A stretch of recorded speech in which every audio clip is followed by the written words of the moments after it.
and Husky, I'm Husky, Fightingleaf and Husky, I'm Husky, Fightingleaf and Husky, yeah, that's me! Sure they like them now, but that ain't gonna last. To minimize the damage, we gotta work fast. This is what we gotta do to help the kids to get it. Now listen to my review, you're gonna regret it. It's Husky by my side and me on my chest. Real bad kids movies with help from the rest. I'm Fightingleaf, the kid movie chief. To give me no grief, but you're gonna regret it. Hi, Internet! And welcome to You're Gonna Regret It Modern Children's Movie Review with your hosts, Fightingleaf and Husky the Wolf. Today is a very special episode because it is hosted by the one and only Guestsheaux for his segment, Guestsheaux. Hooray for mooching off the popularity of others! Indeed. And now, without further ado, let's tackle one of those Halloween classics that he did in his own show, Spooky Buddies. Yay! Wait, what? The film starts off with a flashback to 1937 in the township of Fernfield, where we see their annual angry mob. They're apparently after this Warwick guy who stole their puppies, who, like in Treasure Buddies, all sit perfectly still all in a row. Because real puppies totally do that. Meet Warwick the Warlock. Yes, that is what they chose to call him here. Played by Harland Williams. These puppy dorks are all here waiting to meet something called the Halloween Hound. Not quite, Husky. Take a look at this thing with the subtitles on. Halloween Hound. The Halloween Hound? That's how they're spelling it. But they're just saying Halloween Hound. What's the point of spelling it all stupid if they're just gonna pronounce it the same dang way? Hiccup.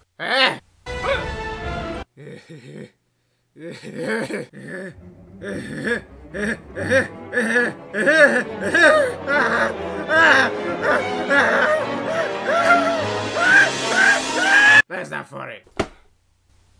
So we eventually see what this Halloween Hound is supposed to look like, and he looks like the perfect blend between creepy and derpy. Who dares summon me? And voiced by Diedrich Bader doing his best Keith David impersonation. Keith David? You know... This guy? A gargoyle doesn't whine. He roars! Apparently they need 5 puppy souls in order to get the portal to the netherworld opened up, and said puppies don't seem to realize that having their souls removed from their bodies and turned to stone is a bad thing! Help! We have to find him, Dad! He's my best friend! Thank you, small child, you are a big help. So finally, the last puppy left standing realizes that an eternity in the belly of a satanic hell beast is probably a bad thing, and decides to bolt. Next. Huh. Well then. I had a joke all nice and written up about how the dog was obviously just grabbing a delicious dog treat from his hand, but now that I edit this, turns out that was an actual bite. Good on you, movie. You did better than I thought you did at first glance. And now, an actual moment of stupid in this movie. Get a load of this. You can't escape.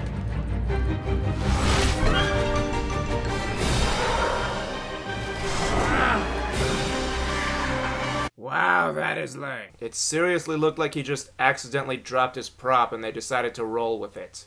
At last, I, the great Ebert Egbert, shall use my new latest and greatest invention, the blast perforator, to take over the world! I meant to do that! It's a surfing vehicle! Onward!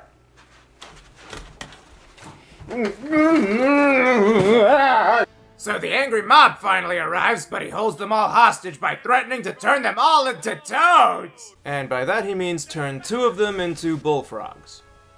I think they're bullfrogs. They might be something else. Point is, they're probably not toads. Hooray for nitpicking! Warwick runs away again, and no one but this small boy runs after him. They send the Bloodhound after him too! That makes everything better! So Warwick is about to complete the spell, but that's when the fastest sunrise in the history of ever happens, and it's too late! Even so, the Hound turns the last puppy, Pip, voiced by Frankie Jonas, to stone, but doesn't manage to swallow his soul, turning Pip into... Oh yeah, and Warwick jumps into the mirror when confronted. Okay then. Also, this part is really confusing. This guy looks up and sees not Casper and then calmly urges everyone out of the building, and no one else seems to notice that he's there. Can they not see him, or are they just stupid? And quit touching that statue's butt, kid!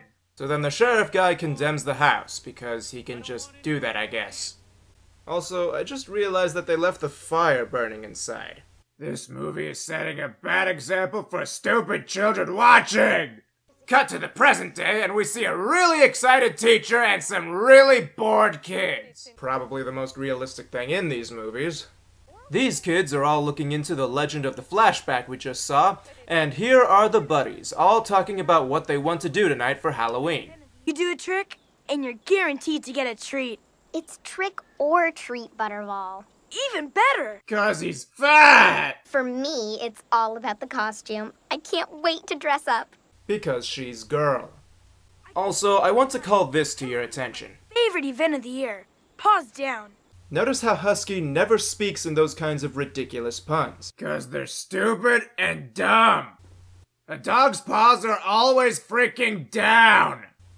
Back to the filthy, stinking humans, they all talk a bit about the freaking Halloween hound, and...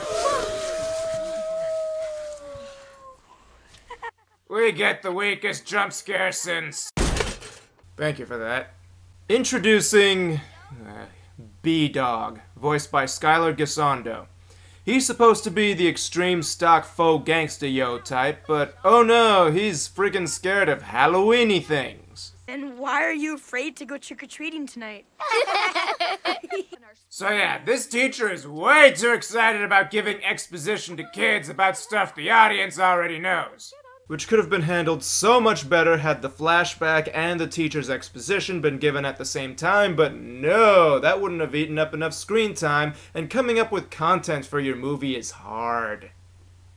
At one point, B-Dog's siblings rib him for how scared he can get, and he takes that as a challenge to go charging into the condemned house and incite the ritual to summon the Halloween hound. Keep in mind, however, that no one actually dared him to do this. This is all on B-Dog. B-Dog faux gangsta yo. Also, no one looks at each other when they speak. It makes all the parts where the pups talk to each other feel very stilted and unnatural. This is why the CG mouth movement thing just doesn't work. Once again, it forces them to keep all the animals as still as possible, and that's not what animals do! It would be like if I constantly spoke to you guys, keeping my head perfectly level at all times. Isn't this a much better way for me to give my reviews? Isn't that normal?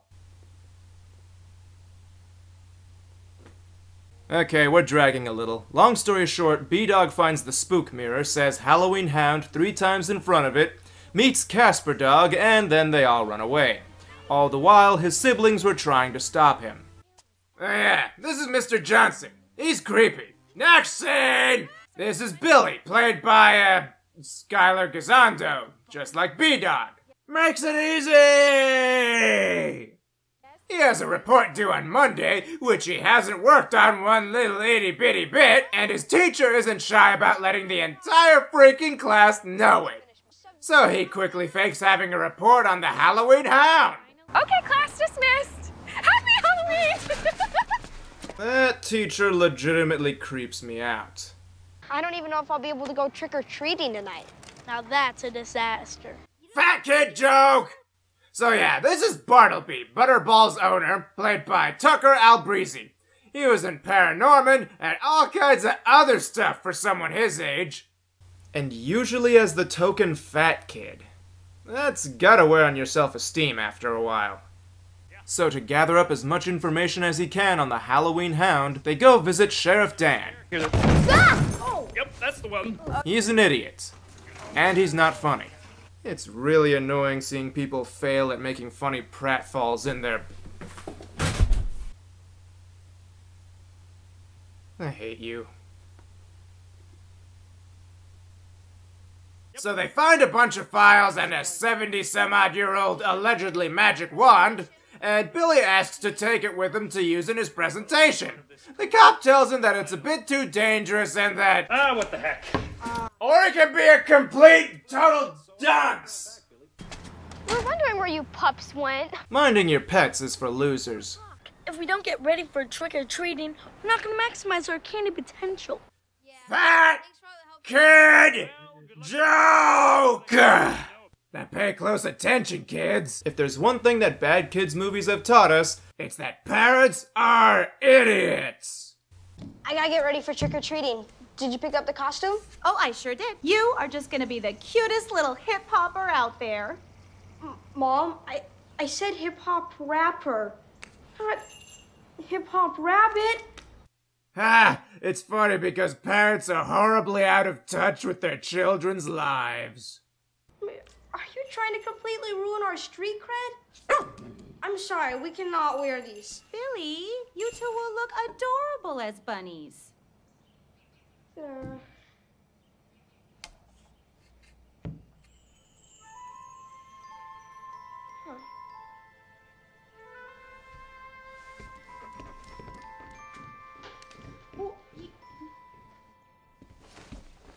Check it out, B-Dog. I present to you Warwick the Warlock at your service. I'm sorry, B-Dog, but it's really not that bad. Are you trying to completely ruin our street cred? kid, you live in the suburbs and appear in the Air Buddy movies. You have no street cred. Lucky for him, he uses the staff to improvise a warlock costume instead. Unfortunately for B-Dog, he's stuck looking like a cute little bunny. A bunny can call another bunny cute, but when other animals— Shut up, woman! Also, I want to point out that this bit where Billy and B-Dog are interacting is actually pretty good. B-Dog's performance does feel sufficiently natural. That's what you can get when you're not bound by the constraints of that stupid CGI lip sync. Here they all are, all ready to go out and trick-or-treat the pants off the whole neighborhood. With the Halloween hound, I will control the wolf. Yeah, kid, you are so not Gargamel. Yes, my plan is finally coming into fruition. Now then, onward! Anyway, what super important details are the buddies discussing now? Does the B stand for bunny? This ain't no ordinary rabbit costume, dogs. It's a killer rabbit. And those things are the bomb. 5, Lisa, 3. Okay, what about the filthy, rancid, puke-inducing humans? There are healthy alternatives to sugar, too. My family is handing out homemade almond raisin granola. How cool is that? Okay, no offense, but I vote skip Sam's house. Yeah. Me too. Me 3. Oh, man. Oh, kid, you are so ostracized. Meanwhile, back at the spooky mansion, these two are bully characters from earlier in the movie. I don't know who plays them, and I don't care to look it up because they're barely important. They just sneak into the house when it's dark to steal stuff, when they suddenly run into Warwick himself, now freed from being trapped in the Phantom Zone. The Phantom Zone. They're turned into rats, because they're idiots, and the Halloween Hound is free to roam the earth. Also, Casper Dog here has been trapped inside the house all this time, but when the baddies leave, he too can leave now. Because reasons. Shut up. Get away!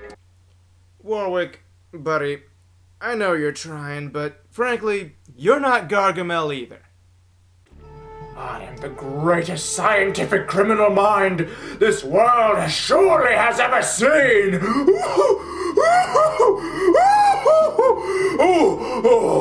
Oh, yes. Also, go to DeviantArt and look up Tentacle Kitty. It's both disturbing and adorable.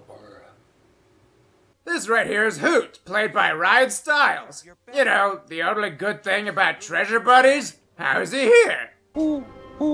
Master, it's true, you're back. Yes, Master. Son, I am disappointed. Apparently, Hoot has been waiting for Warwick for the past 75 years. He's aged pretty well since then.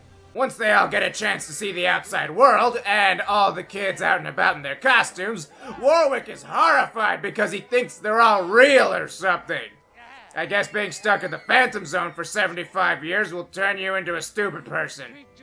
Casper Dog scares a small child, steals his costume, and tracks down the buddies. Yo, if you're looking for a photograph, I ain't in the mood. It never ends.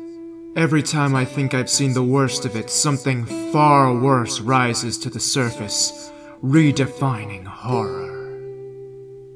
So here's the formula for any scene involving talking animals in this movie.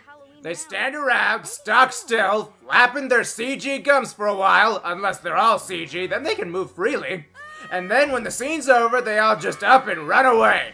Next scene! The human kids go about their trick-or-treating when they come across an address that Billy recognizes from his research.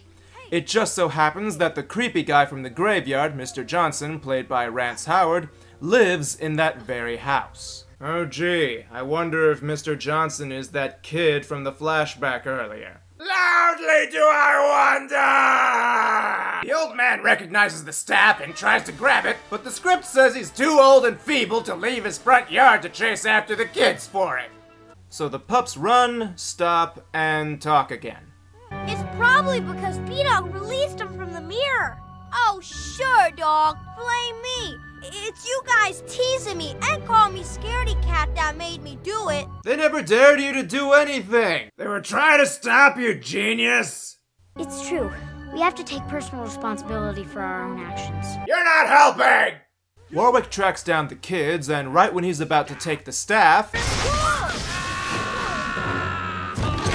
Dead! Not Gargamel concludes that he needs some sort of backup to combat such a powerful opponent.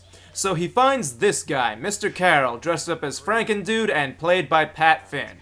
Yes, he is one of the better parts of this movie, but he doesn't really matter, and I don't feel like wasting effort talking about him. Moving on. The buddies happen upon a fortune teller dog named Zelda, voiced by Deborah Jo Rupp, because Buddha here, voiced by Charles Henry Wyson, is into all kinds of spiritual hocus-pocus stuff and would obviously know about her.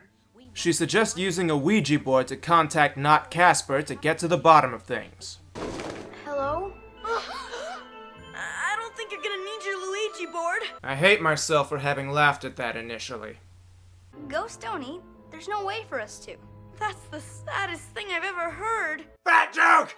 Anyway, he calls himself a friendly ghost. Seem familiar? And only now, 46 minutes into the movie, do we get an introduction to the buddies. Not a good time to introduce your friggin' cast, movie. B-Dog, Butterball, and Buddha you already know, but there's also Mudbud, voiced by Ty Panitz, and Rosebud, voiced by Genevieve Henelius. Oh yeah, Casper Pip needs to go back to his body before sunrise or else he'll be lost forever. Because this movie needed more plot, apparently. Wait, did we ever really explain the plot? Warwick wants to open up a portal to the Netherworld to fill this world with demons so that he can take over the world. Of course! That's when the Halloween Hound shows up to devour their souls! Oh no, I'm stuck. Does this movie even care about anything? Is it just me? Am I the crazy one here for expecting them to bother compose a... This movie sucks! We rejoin the kids again, and this movie is giving me a freaking headache. Credit where it's due, though. They are doing what any responsible children would be doing when faced with a crazy person. They find and tell an adult as quickly as possible. Unfortunately, the adult they chose is Detective Dan over here. On the way, they run into Billy's mom. Billy, come on, dance with your mom. Woo! Who must be a profoundly lonely woman. Here's her reaction to meeting Warwick. Your costume. You're a wizard, right? Someone get this woman a date already! Anyway, the kids find Sheriff Moron, and by now, Warwick finally realizes that they're not real monsters, but kids in costumes. Now that he can stop pulling his punches, what do he do now? Transformius Munchius! What in tarnation? Monkey! Boy, I hope the buddies are having better luck than the humans are. Would this hound happen to be large and brown and with green eyes? What in tarnation do No! Also... did someone steal Butterball's candy bag? Fat joke! Back to the kids, and I hate it when movies do this. Them, then them, then them, then them. Pick a protagonist already!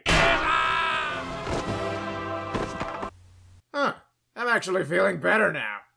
So they grab his staff while he's out and... or don't. You deserve every bad thing you get from now on. Oh yeah, remember that staff surfing effect? It still sucks. So blah blah blah, not Casper gets his body back, and I actually like this little exchange between Zelda and the Hound. I can help you come from the dark back into the light. I actually like the darkness. Now get out of my way. See, kids? Not everybody's interested in playing the good guy. Meanwhile, the kids... back to the friggin' kids! Mr. Johnson takes them all to this church he works in, and when Warwick tries to get at him...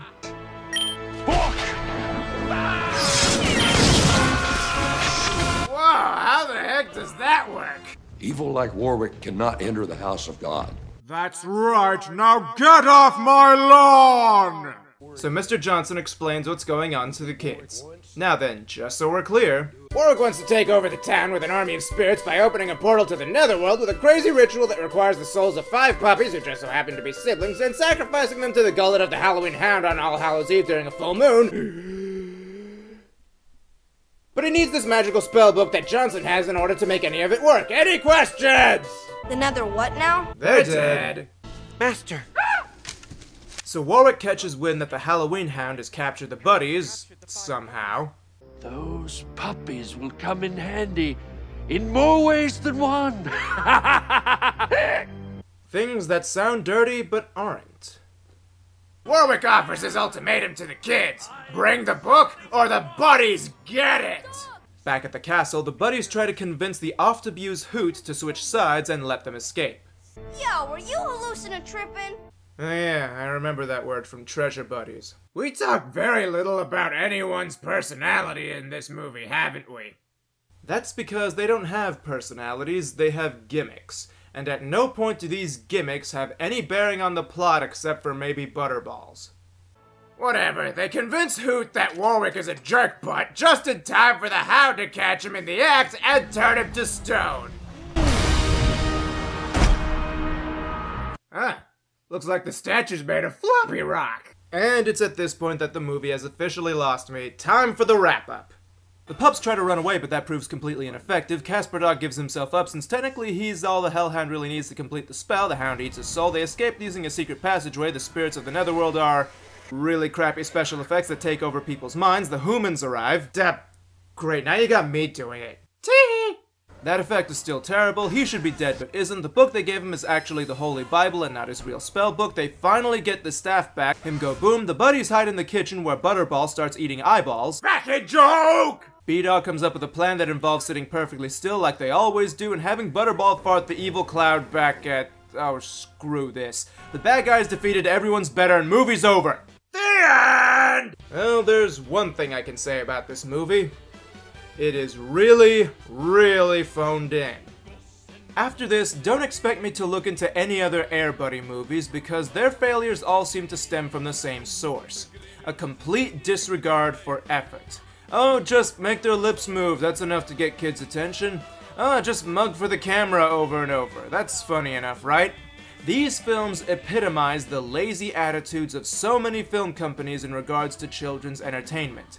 I understand that it's hard to work with a shoestring budget and a harsh deadline, but that's part of the problem. When executives care more about making a thing exist and selling it rather than making a quality product, you get garbage like this. And so, thank you, Guestsheaux, for allowing us to mooch off of your superior popularity for a little bit.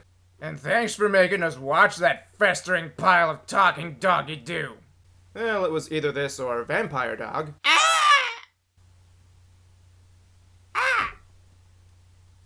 Thought so.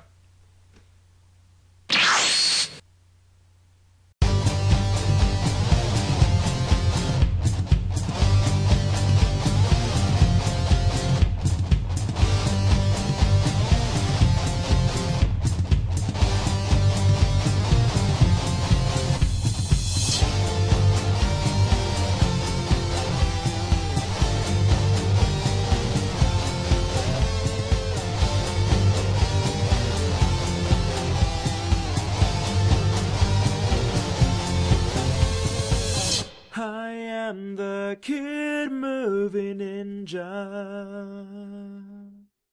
Say goodbye to the people, Tentacle Kitty.